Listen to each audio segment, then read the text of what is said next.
All right, Garrett, we're back. Why the hell did you watch To All the Boys I've Loved Before and its sequel? Because you told me to. I did not, but this is Yeah, what we're going to be discussing on today's episode. I thought it was going to be a Willie Nelson biopic.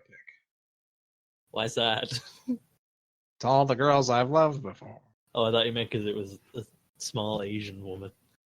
What? He's What? not an Asian woman. What? That's because you smoked a lot of weed, just like Willie. I don't think any guy's name should be Willie. My name's That's Willie. just disgusting. My name's Willie. Big Willie Jefferson. If you're out there, our one listener right now, and your name is Willie, please don't click away. We've got all the ripe and delicious discussions on. You know what? Coming right up. I'm gonna override you. If your name is Willie, get the fuck out of here.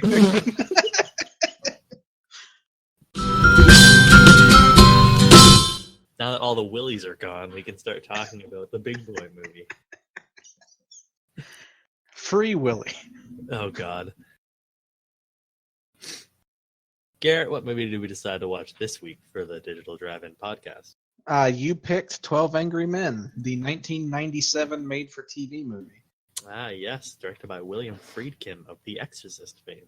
Yeah, I actually liked that movie. You gave it a 3 out of 5. But I didn't say it was the greatest movie ever made. I just said I liked it. I actually liked it though. I haven't seen it since the VHS days because no one's actually. I think only Germany has released it on DVD and no one has released it on Blu-ray. I thought you just said that we watched it for this podcast. If you haven't seen it since back then, what the hell's going on? Oh, gee. Explain yourself. No. Of course, we're talking about the 1959, right? 57. Damn, I've been hyping it up as 59 all day. It's even older. Who? Who have you been talking like on the street? The 1950. Excuse me, homeless man. Starring, excuse me, have you seen the 1959 movie 12 Angry Men? He's like, it's from 1957, you asshole. Get off. I was hoping you were going to talk to Gordon Cole. What? It's actually from 1956. Actually, the film is from 1957. 56 was the teleplay. I'm pretty sure. Teleplay? What the hell's a teleplay? It's like it's for the television. It's a play for the television. Sorry, you started boring me with all this talk of non-related things to my podcast. Yes, why have a podcast about movies? If you're not going to talk about this, is more off the rails than Ex Machina. Actually, it's not. We were talking about eating ass in that one. But the thing is, the episode of the teleplay is on the Blu-ray release of the Criterion Collection, so it actually was related. So, boo boo boo. I had to rent it, and it's on Amazon Prime. Not here, and I had for to rent free. It. Not here in Canada, and it's a. Well, freedom costs $1.05.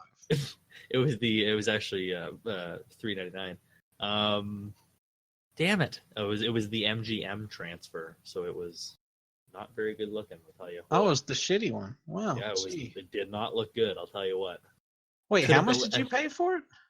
$3. Yeah, okay. Yeah, well, I wasn't gonna dish out 50 and then also delay the podcast a week until my Criterion could get here. Well, I was gonna say iTunes has it, but it's $2.99. So that's which is $3.99 in Canada. Or you could literally. I mean, I'm actually looking in Canada. Dum. What? I don't want to go through the trouble of iTunes. You know how hard that is to fucking rent shit on that now. You know how hard that is when you don't own an Apple device. Well, no, it's an HD. You can fucking stream. Anyway, you could have bought the thing for $10 digitally in Canada. God. Yeah, I know. I didn't want to do that though. Because I'll never watch it again. I don't want to get into it. I just bought Spotlight for $8 before. Why'd you do that? Because I had to watch it. Anyway, I already got into this. Whatever, man. Look how far off the rails you've pushed me. Don't ever make that sound to me again.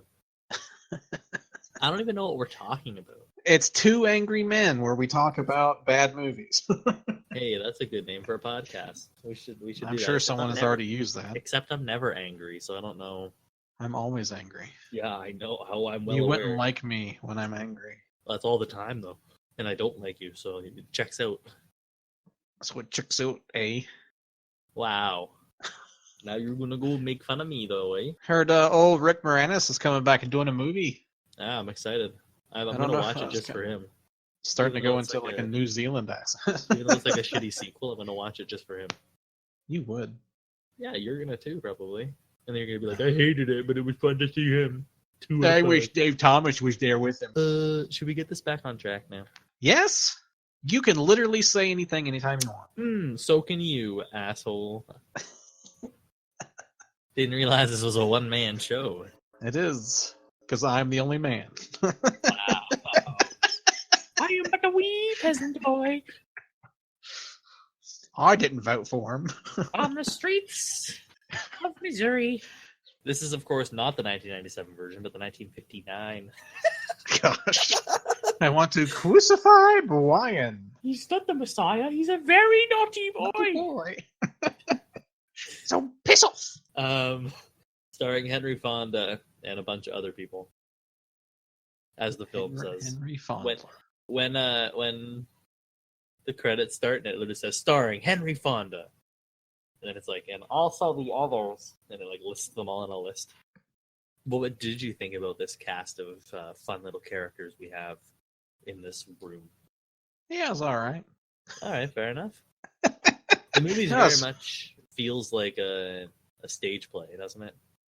Well, it's sure. Kind of in one location, a bunch of people just talking the entire time, and yet somehow, despite it being an hour and a half of talking and deliberation, it happens to be incredibly engaging the entire time. Yeah, they didn't change very much from the TV episode. Well, I haven't seen the TV episode, so I wouldn't know. But We've been through this. I don't have the criteria. I think the cast is very good for what it is that they have to portray. It's very clear what kind of characters they are, even just by looking at them. Yeah, which maybe kind of even goes against the message, some of the messages of the movie. I don't know. Well, I mean, that's the thing is like it comes to the point of like how much of it needs to be communicated to the audience, because there are so many like inaccurate things that you couldn't actually do when you're in a jury talking over the trial and deliberating. You know? Like what? I've never been to jury duty. Well, like you couldn't bring in outside evidence to then portray like, oh look, this knife. I mean, first off, you couldn't bring a knife into a courthouse, period. What? But then it's like... The other guy's like, but I've got a gun. When the guy throws down the knife, they literally could have stopped and declared it a mistrial. You can't... Like, reasonable doubt is not the same as speculation. Like, you could speculate all day about things, but they weren't... Like, some of the ways they were going about things weren't exactly right. And, like, when the one guy threatened to kill the jury member, like, they would have stopped it right there and called the bailiff, and then, like, they would have been probably... They would have either had to get an alternate at that point or call a mistrial. Like, there are so many things like but this was 1959. Late. Maybe 57. Were different back then. Both of us couldn't dispute that. Well, the thing is, a lot of the case stuff that you can read, like, you can read stuff from that time period, so it's not like this is the Wild West sort of a thing, whereas, you know, if somebody said something you didn't like, you just pull out the gun and shoot him, or whatever. That's still what America's like, though, dude. Well, I mean, it's... Sorry, Willie. So, I mean, like, the whole thing about the way that he was stabbed with a knife, you know, like, well, I'm from the streets, and this is the way people fought with a knife. Okay, well, that's speculation. Someone literally saw someone stab them in that direction, and then that is the actual wound pattern. So, it's like speculation that he could have known a different way to fight literally would not have been proof at all. You know what I mean? Yeah, but the whole point is not to create proof. It's just to create, like, the idea of I don't know. Sure. Right? That's the whole idea of, like, we can't just send a boy off to die because of X. You kind of need to have... Yeah, so it's like... an idea. If it would have been, like, where... the way the body was positioned, she could have only seen him from the back.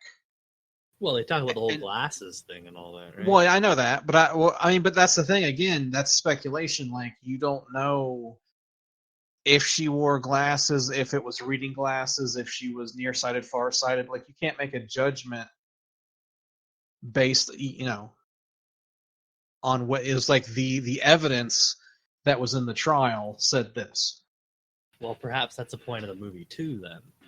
If all 12 of them come to a not guilty verdict, but what if the guy was actually guilty? Sure. They mentioned that a couple deliberated times. and speculated themselves into believing it, kind of. Yeah, and then I mean, it's like there's the one thing of like, how do you know anything for sure? And It's like, well, I don't know that I'm not living in a matrix or some type of like holographic universe and that I actually exist, because I don't know for 100% if what my reality is what actual reality is. But don't pull that deep shit on me, dude. I know, but I'm just saying, like, because you can't determine anything, like an individual almost can't come to objective truths by himself, because you have to see outside of yourself in order to come to it. Almost like takes a specific consensus in order to come to objective truths, even if there is an objective truth. It might be one of those things where the question is nonsensical. Right. What happened before the beginning? Well, it could be a nonsensical question. Nothing could have happened before the beginning, because the beginning literally was the beginning. Mm-hmm. So it's, but I don't know if I don't think the movie is getting that deep into things. I think it is definitely meant to convey specific ideas about the inner workings of the people in a small group that are forced to come to a conclusion together. And so it's the personalities of like being a racist or judging every young person based on the one young person that you're close to, or disregarding what an older person says strictly because they're older, or all those other things. And that's why I think it's interesting that the movie doesn't say specifically what nationality the kid on trial is, or we don't get to see anything or even hear from the kid's words anything about the trial. We see him up close, but and that's one of the other things is the defendant is not. It doesn't sit right next to the jury. He actually sits as far away from the jury as possible. Yeah. So, but anyway, that's beside. It's one of those things. It's not a detriment to what the movie is presenting. It's a detriment to it being a factual statement on how law and the court system works, but it's not a detriment to it being characters playing off of each other and trying to get past prejudices. And I don't think that was the point. The point is exactly. It's not like, I think Lumet probably would have just shot a documentary if he wanted it to be factually accurate. Yeah, I mean, because that's the thing. The movie's about entertainment, right? Exactly, and that it's one of those things. It's like you said, it goes by so quickly, and you're never bored with it because everything is so peppy. It feels like 40 minutes, and it's an hour and a half. Right. It's insane. I think some of the things that help it with moving along is its screenplay. I think the 100%. It is written, and like you're saying, the teleplay kind of thing, I guess, they didn't really change it too much.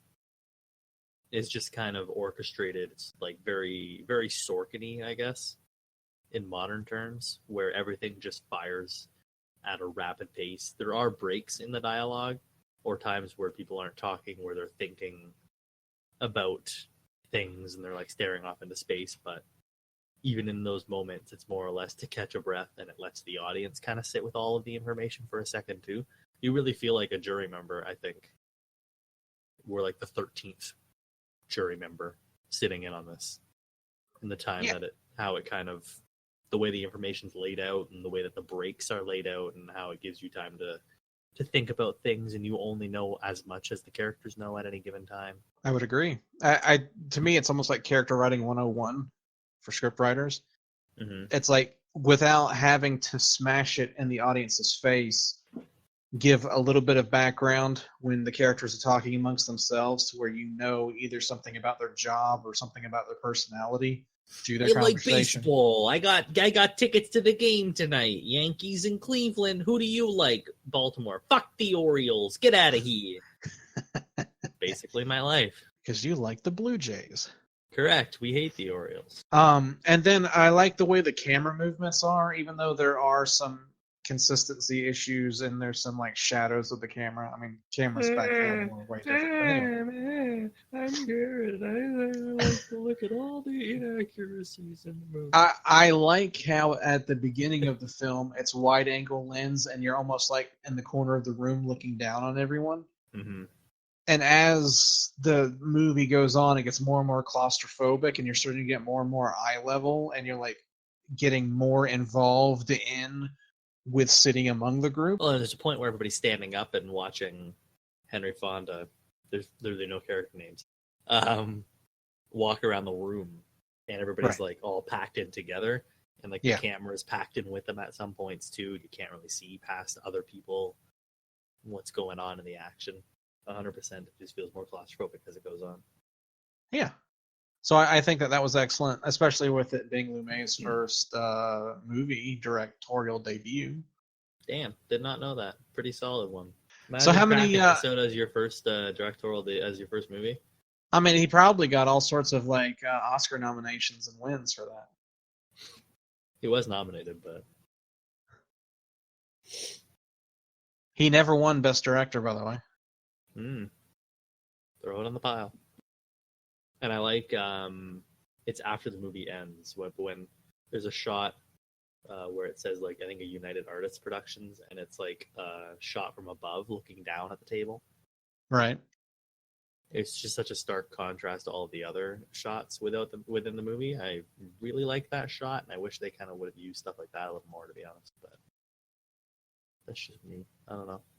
Yeah, I mean, it's kind of like it was what, like 7, 8 o'clock at night, something like that when they were finished, and then when they go outside, it looks like noon. Mm-hmm. Yeah, it's like stuff like that bugs me. Or it's like it's nighttime, dude. Was that them coming back the next day to deliver the thing?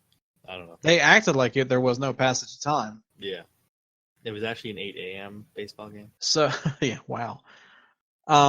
Yeah, and then they left the knife on the table, and that was illegal to have one of those knives or to buy one of those. Remember they said that in the movie? So as soon as whoever cleans up that room finds out about it, no one's gonna know whose knife it was. They're in trouble. Yeah, it's not like his fingerprints were on it. They didn't have fingerprints in 1959. 57, 56. They literally said that the fingerprints had been wiped. Nah. In the murder weapon. Nah. Speaking of old Sidney Lumet, I'm guessing that's how you pronounce his name. Yeah. I was right. Bam. Hashtag. And no, it's I think it's Lumet, but whatever. Well, where's he from? New Orleans? No. I'm saying if he is, then it's Lumet. It's French town, buddy. Anyway, I haven't seen much of his stuff, but he's pretty good. 3 of his movies are my favorite movies of all time. Network. What are the other ones? 12 Angry Men, Network, Dog Day After. You didn't even have 12 Angry Men in your top 200. Yeah, you're just lying to me. To my face. Uh-huh. To my voice. Sorry, what was the third one? Dog Day Afternoon. How would a dog have a day and an afternoon? I'm pretty sure all 3 of those are in my top 200. An afternoon is part of a day. That title doesn't make sense.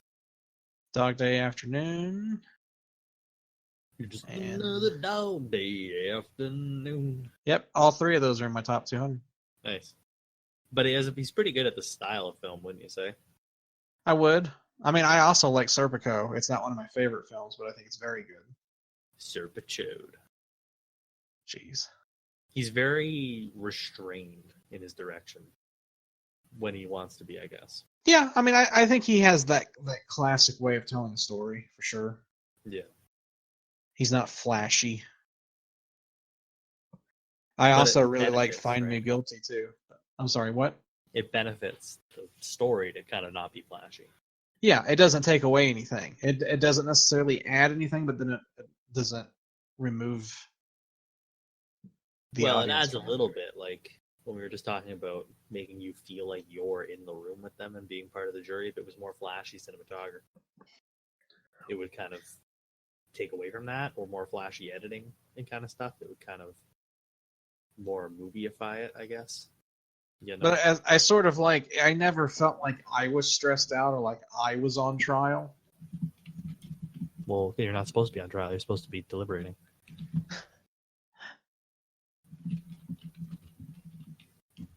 Deliberation.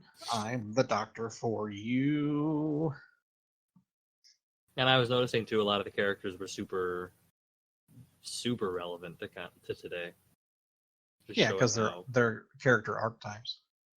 Well, I meant and they're racist like most people. Wow. They're all assholes like most people. There's good lines I was sending you that like still ring true today. Stuff like I don't even remember what was I saying today. Look at all the shit you were sending me during the day, man. Talk. Oh, you said like holy shit, I'm gonna come. Was that in there?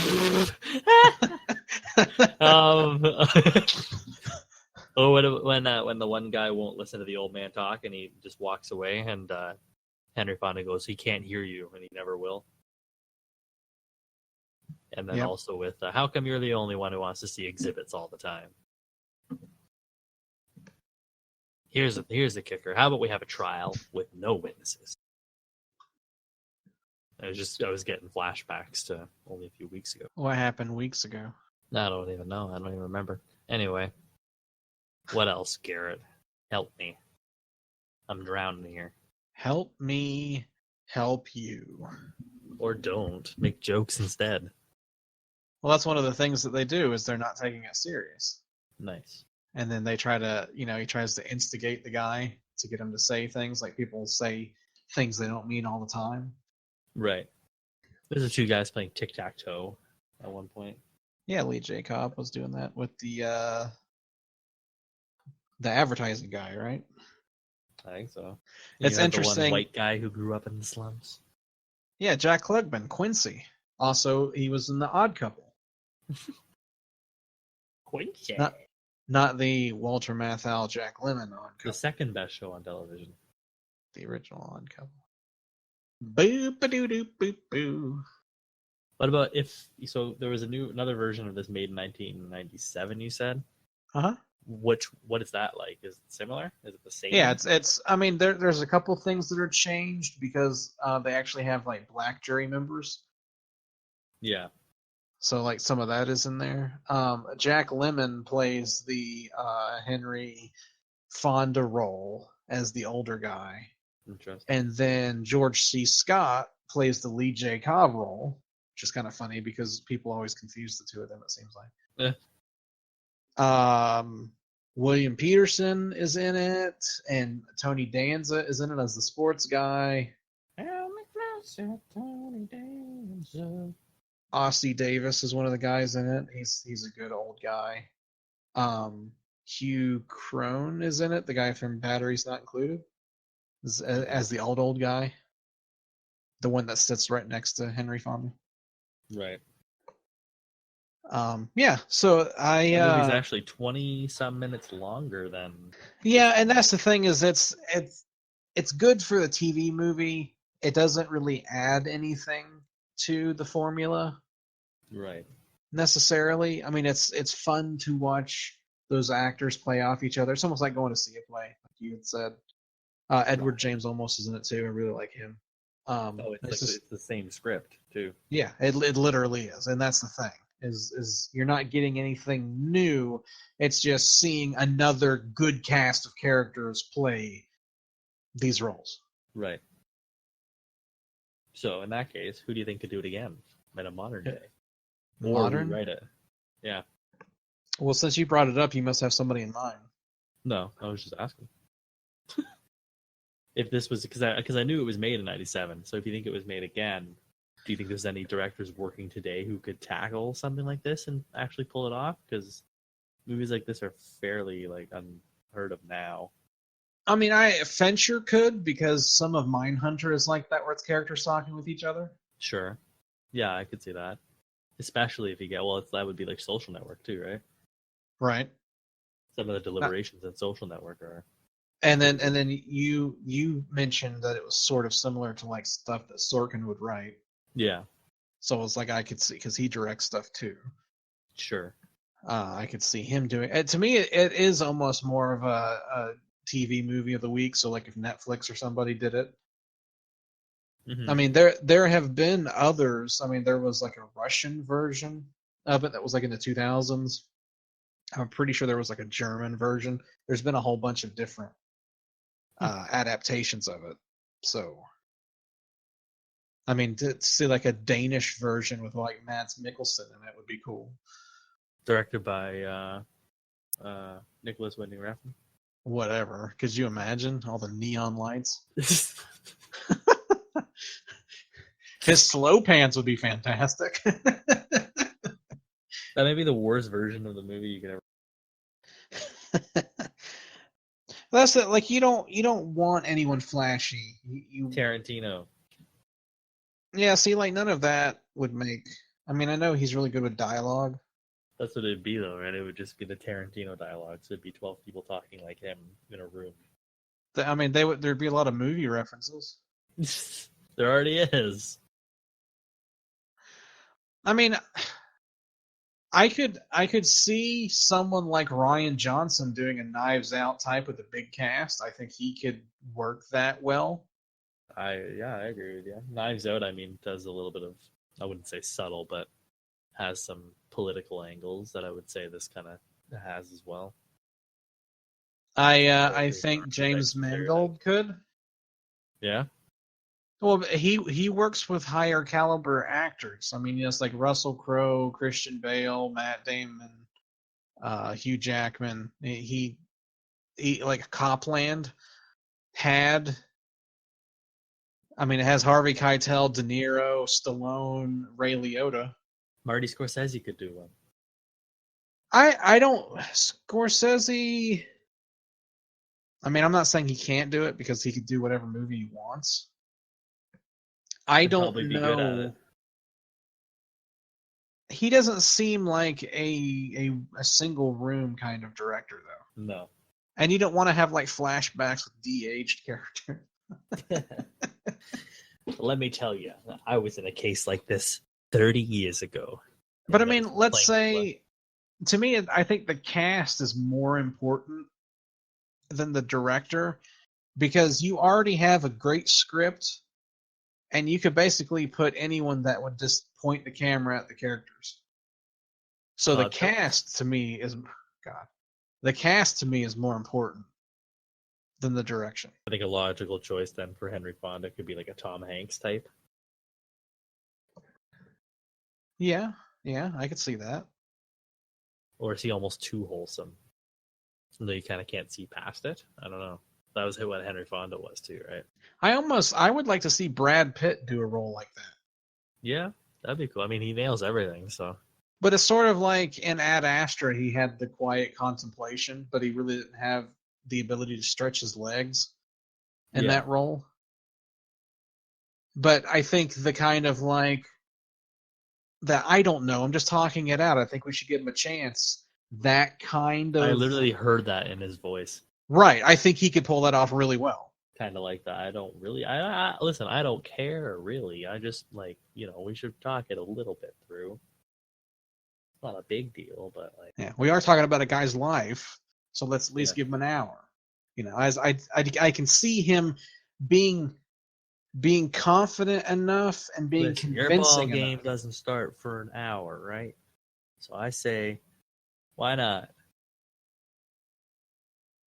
And he smokes an acid dip cigarette. Then I'll go to town. And he throws a can of dog food at Lee J. Cobb. Oh God. So we'd have to go through every single person. Oh jeez. If it was made any earlier, you could probably have Kyle MacLachlan in the. I don't know. Only because I'm seeing him away. Because I knocked something over. He could constantly ask for donuts to be brought in. Was it the bailiff?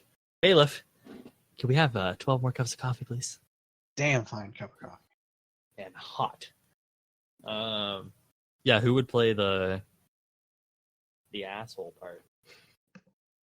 Which one? Because there are multiple. You're right, the main one. Lee J. Cobb, the one that hates his son. Yeah. Larry David. God. Oh, God. You know who needs to be at the table somewhere? Who? Oh, my God. Why am I blanking on him right now? Huh. Okay. Whiplash. I'm blanking on his name for some fucking reason. You talking about J. Jonah Jameson? Yeah. Why am I blanking on his goddamn name, dude? I'm going to remember it as I type it in. I'm going to remember his name. J.K. Simmons. He's just kidding. J.K. Simmons. Somebody. He's got to be somebody just because of his voice. He'd be yelling. I mean, yeah, he could definitely be the racist guy. Yeah. Who would be the old man, though? Joe Pesci. Get him to come out of retirement one more time. One more time. One more time. I mean, even if De Niro would play. You think he would be reserved enough for the old man? I think he could be. I know he can do it. I just think he just looks, like De Niro. I think whoever is the old man has to be a little bit more like tiny, frail. I don't know. Because he gives that speech about insignificance, right? You kind of need that in that character. But the thing is, too, that one time he tells the guy to sit down and shut up, and the guy listens to him. Yeah. Well, because he had already made that speech. Well, I mean, it's like, it's a shame Robert Forster's not still around. Oh. Because he would have been perfect for that. The sports guy should be Michael Keaton. You're making me sad now. Yeah, Michael Keaton would be good in that one. The advertising guy should be John Hamm. Why don't we just have the entire cast of Jackie Brown? Oh, God. I just got to think. It's like De Niro, Ham Keaton, Greer. Forster. Wait a minute. That's funny. And Quentin Tarantino directing it and writing it. I would like to see Adam Driver in a movie like this. Yeah. I think he could play the kind of German looking guy with the glasses. That is one of the last ones to come over. Mm-hmm. Was that E.G. Marshall? Mm-hmm. Bob Hoskins should play the plumber. And John Leguizamo is his brother. Yeah. Or did I say John? I meant Joe. No, it's John. Is it John? Uh-huh. Who's Joe? Joe. Where are you going with that gun in your hand? You're an idiot. Well, that's true. Mm-hmm. And Chris Timothy Evans in the Henry Fonda role. No, he's not old enough. Fine. Michael Cera. My Dharma's the road. Oh, God. Who could play the quiet, nerdy-looking guy? Like juror number 2? Yeah. Well, if it was back in the day, we could get Radar from MASH. I'm trying to. Is there a modern guy that's kind of like that? I don't know. Good question. I don't think so. Adam Brody. You think so? I don't know. That's a weird name. You want more than one Adam in this movie? You could do Adrian Brody. Let's just 12 Angry Men by Wes Anderson. Oh gosh. Yeah, that's not style over substance. Yeah, who gives a fuck? Wait, no, he's not. You're an ass. So then Bill Murray would be the guy that complains about everything. No, Bill Murray would be the old dude. Ralph Fiennes could be the Henry Fonda. The sports guy could be Owen Wilson. Wow. Adrian Brody would be the advertising guy. I mean, we could do like a Woody Allen and have Owen Wilson. Wow. You know my jokes now. Wow. Well, yeah, but if you keep going Wes Anderson, Willem Dafoe could be the guy that hates his son or whatever. And then Ryan Reynolds could be the main guy. Oh, God. And every once in a while, he just looks at the camera and is like, can you believe these guys thinking he's still guilty? I've practically convinced myself. We should do an all-female reboot. 12 Angry Men. And still call it 12 Angry Men. So 12 Angry People? Yeah. Would have to be a female director. Greta Gerwig's 12 Angry Men. She's the only one I know. Wow. There it is. Gotcha. Got him. I baited you into that one. Don't talk about baiting. Frances McDormand could be the Henry Fonda. I was like, I thought you were going to say, and they all have to be naked. Why would I do that, dude? I'm not a sexist pig like some people here. Yeah, you are. Craig. S. Craig Zoller's 12 Angry Men. Like literally 12 angry. Yeah, they're all angry. They're beating each other up. It's 2 hours and 50 minutes for some reason. Mel Gibson and Vince Vaughn. Ugh. I mean, Udo Kier could be in it. Is that even a real word? David Lynch, Yeah. 12 Angry Men. You know who he is. Nah, I've never heard of him. I know who he is. Don't send me a picture. I just heard my noise go off. All right. What else can we do for this one? Oh, you had a list of things. What could have actually happened? That was basically just, do you think that the kid killed his dad or not? I don't know. Reasonable doubt.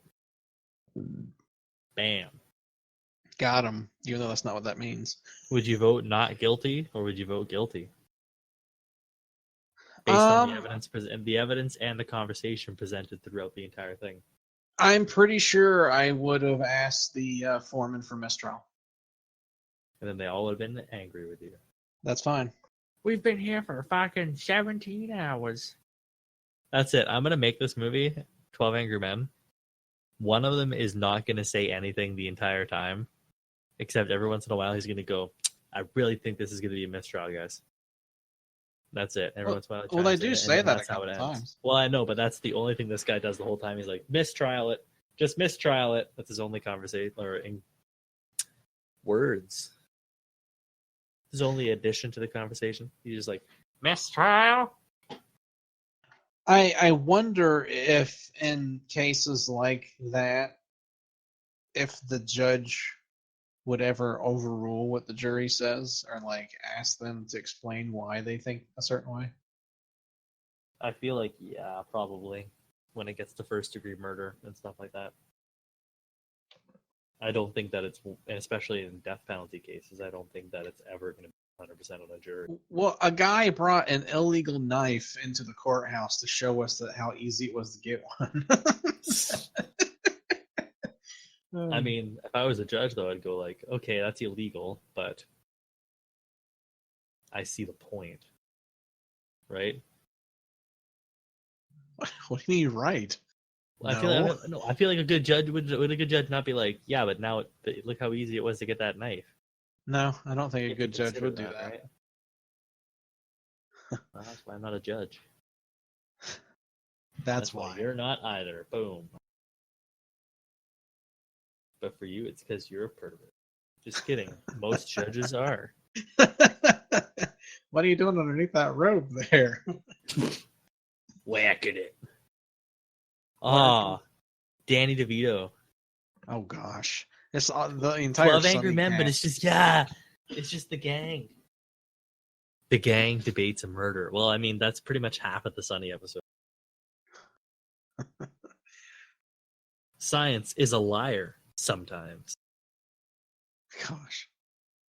Oh, now you've got me convinced. Making he and everybody else look like a bitch.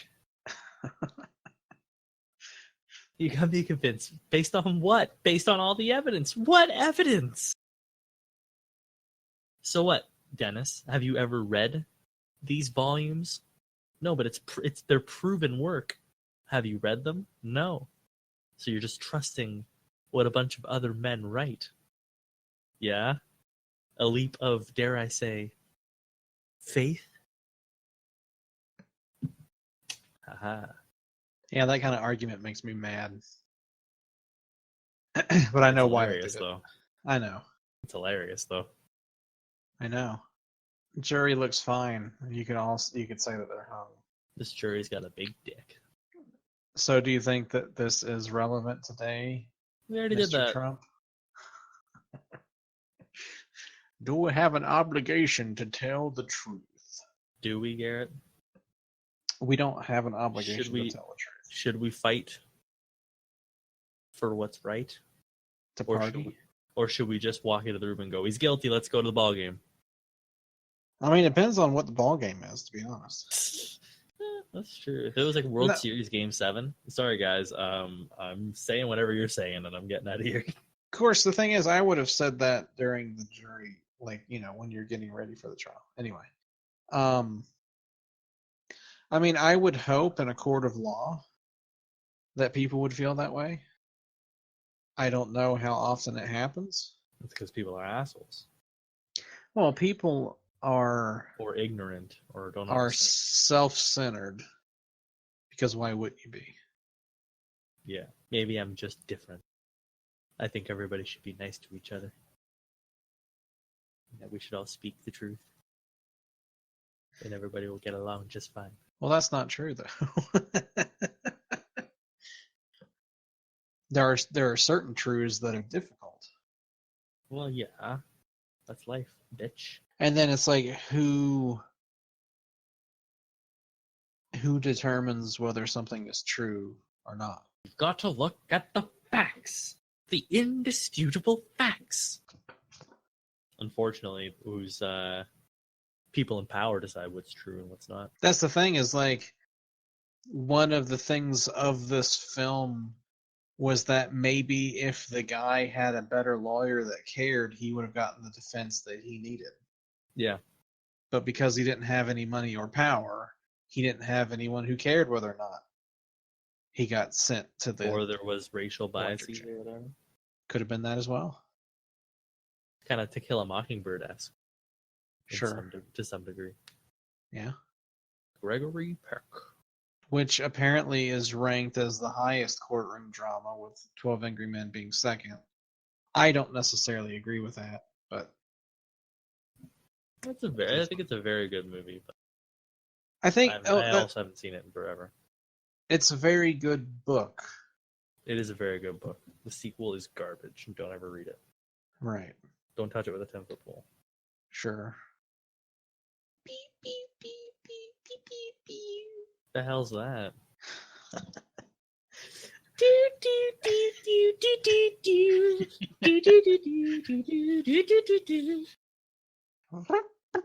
That almost got Christmas music. Well, that's way too early for Christmas. Tequila. So, closing thoughts on this movie, Garrett. What do you think? It's a good one. Okay, there we go. I mean, in watching it That's again, I'm just like, yeah, this is a really well-written movie. And a well-performed movie. Yep, and sometimes that's all that matters. Just a good movie. It's just a good movie. I will say that watching it in one sitting was way better than what I did the first time I saw it. I had to watch it in class. So it was broken up over 5 days of like 30-minute segments, and it was awful, and I hated it because fucking my teacher was a doofus in that class. This was in high school. So over the course of a week, we watched it in this class, and after like the first day, the first like 25, 30 minutes or whatever, I was like, can I stay and finish this? But alas, I could not. That's a terrible way to watch movies. It was an awful way to watch movies. Yeah, I agree. So seeing it in one whole, this is my first time seeing it in one complete bit. So, man, this movie's paced well. That was what I noticed this time around. It's just a really fucking solid hour and a half. Flies by so quick. And that's about all I got to say about that. Okay, Forrest. What fucking stupid movie did you pick next week? My Cousin Vinny. The fuck is that? Oh, you were talking about him earlier. It's a Joe Pesci movie. You were talking about him earlier. Oh, you were talking about him earlier. Jeez. So what is the movie about, Garrett? Joe Pesci's a lawyer. Oh, why did you pick it? Because I thought it would be a good double feature. Yeah, I guess that's kind of what we're doing nowadays, double features. Double fevers.